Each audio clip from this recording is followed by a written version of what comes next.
Mail और female flower का तालमेल अच्छा करेगा तो फ्रूट सेटिंग में बहुत हेल्प होगा, जिसका परिणाम आम के पेड़ पर भर भर के मंजर के शक्ल में आपको दिखाई देगा। नमस्कार दोस्तों, हम और हमारा गार्डन में आपका स्वागत है। दोस्तों, आज हम बात करेंगे आम के पेड़ पर या आम के मंजर पर कब कब स्प्रे करना चाहिए और क्यों स्प्रे करना चाहिए। साथ ही साथ ये भी जानेंगे कि कौन कौन सी दवा का स्प्रे करना चाहिए और डोज क्या होनी चाहिए। वीडियो में आगे बढ़ने से पहले जो लोग चैनल पर पहली बार आए हैं वो चैनल को सब्सक्राइब करके बेल आइकन को ऑल पे कर ले, ताकि आने वाली वीडियोस के नोटिफिकेशन आपको मिलती रहे, क्योंकि इस तरह की पेड़ पौधों से जुड़ी जानकारी वाली वीडियो मैं आपके लिए लाता रहता हूं। तो चलिए वीडियो में आगे बढ़ते हैं। दोस्तों, आपने देखा होगा आम के बागीचे में सभी आम के पेड़ फल से लदा रहता है, यहाँ तक कि टहनियां आम के वजन से नीचे की तरफ झुक जाती है। वहीं दूसरी तरफ आपके आम के पेड़ में फल बहुत कम लगता है, कभी कभी तो लगता भी नहीं है, जबकि मंजर के समय इतना मंजर आता है कि पत्ते दिखाई ही नहीं देता। आखिर ऐसा क्यों होता है कि जहां बागीचे में इतने ज्यादा संख्या में आम लटके नजर आते हैं, वहीं इक्का दुक्का पेड़ आपके पास है और उस पर मंजर भी आते हैं और फल नहीं, या कई बार मंजर भी कम आना है और फल तो आना ही नहीं है, और कई बार अगर फल आ भी जाए तो बहुत कम। आपके पास आम के पेड़ होते हुए भी मजबूरन आपको आम खरीद के खाना पड़ता है। ऐसा क्यों होता है? इन्हीं सब सवालों का जवाब आज के इस वीडियो में मैं देने वाला हूं। आप वीडियो में आखिर तक हमारे साथ बने रहें, ताकि आप इस कमी को दूर कर ज्यादा से ज्यादा आम के पेड़ से फल ले सके। सबसे पहले बात करते हैं कि आम के पेड़ में मंजर क्यों नहीं आता है या मंजर कम क्यों निकलता है। इसके पीछे की वजह यह है, आम के पेड़ को जरूरी न्यूट्रिएंट्स नहीं मिलता है।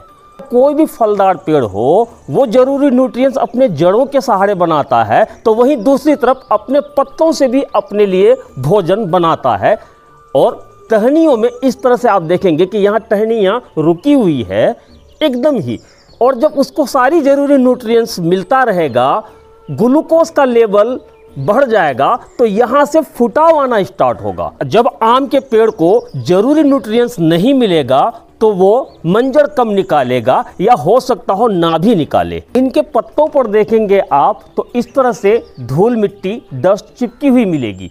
वजह यह है कि सर्दियों में जब कोहरे गिरते हैं तो वो ओस की बूंदों के साथ धूल मिट्टी जो हवा में होती है वो एक साथ मिक्स होके पत्तों पर चिपक जाता है, जिसकी वजह से पत्ते धूप से अपने लिए पर्याप्त मात्रा में भोजन नहीं बना पाता है। अगर आपके आम के पेड़ पर जड़ों के जरिए जरूरी न्यूट्रिएंट्स अपने लिए बना लिया है तो मंजर में दिक्कत नहीं आती है। वहीं अगर जरूरी न्यूट्रिएंट्स नहीं ले पाता है तो इस कंडीशन में मंजर की समस्या रहती है, कम आना या नहीं आना। आम के पेड़ में कोई भी जरूरी पोषक तत्व की कमी अगर रह गई हो, उसके लिए हमें आम के पेड़ पर पहला छिड़काव मंजर आने से पहले करना चाहिए, ताकि सभी पोषक तत्वों की पूर्ति करे और पत्तों में एक तेजी से गर्माहट लाए, और सभी न्यूट्रिएंट्स की जब पूर्ति करेगा तो बहुत तेजी के साथ इसमें फुटाव आना स्टार्ट हो जाएगा। अगर आप सिंपली ऐसे ही स्प्रे कर देंगे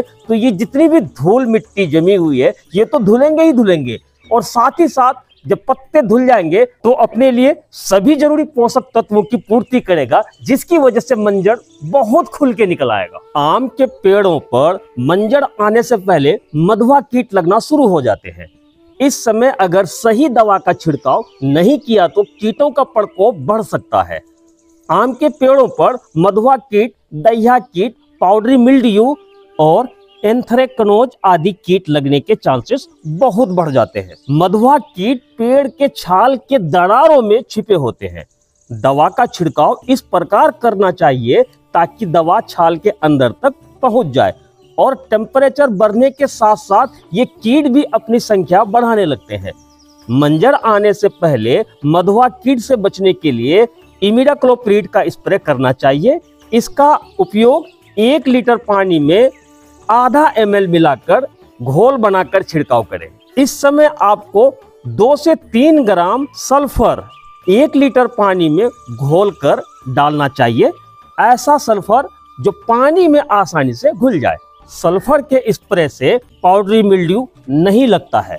वहीं आप आम के पेड़ पर माइक्रोन्यूट्रिएंट्स का स्प्रे कर सकते हैं और इसमें मुख्य रूप से कैल्शियम, मैग्नीशियम और सल्फर होना चाहिए।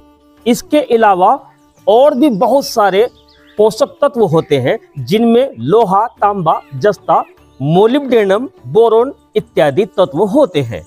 वहीं अगर मैक्रोन्यूट्रिएंट्स की बात करें तो आप किसी अच्छी कंपनी का मैक्रोन्यूट्रिएंट्स या मिक्स न्यूट्रिएंट्स का इस्तेमाल कर सकते हैं। डोज की बात करें तो 1 लीटर पानी में 4 ग्राम मैक्रोन्यूट्रिएंट्स या मिक्स न्यूट्रिएंट्स को अच्छी तरह से घोल बना के सभी पत्तों पर अच्छी तरह से स्प्रे करने से इन समस्याओं से छुटकारा मिल सकता है, जिसका परिणाम आम के पेड़ पर भर भर के मंजर के शक्ल में आपको दिखाई देगा।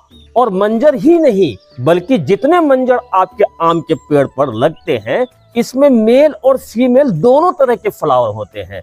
तो मेल और फीमेल फ्लावर का तालमेल अच्छा करेगा तो फ्रूट सेटिंग में बहुत हेल्प होगा, जिसकी वजह से आपके आम के पेड़ पर आम की संख्या बहुत ज्यादा होगी और फल झरने की शिकायत भी काफी हद तक कम देखने को मिलेगा। तो दोस्तों आज के लिए बस इतना ही। हमारे द्वारा दी गई जानकारी अगर आपको अच्छी लगी हो तो वीडियो को लाइक करके कमेंट करना ना भूलें। और हाँ, वीडियो अगर अच्छी लगी हो तो वीडियो को शेयर भी कर दें। जो लोग अभी तक हमारा ये चैनल सब्सक्राइब नहीं किए हैं वो चैनल को सब्सक्राइब करके बेल आइकन को ऑल पे कर लें ताकि आने वाले वीडियोस के नोटिफिकेशन आपको मिलती रहे। तो मिलते हैं इसी तरह की पेड़ पौधों से जुड़ी जानकारी लेकर, तब तक के लिए हमें दीजिए इजाजत।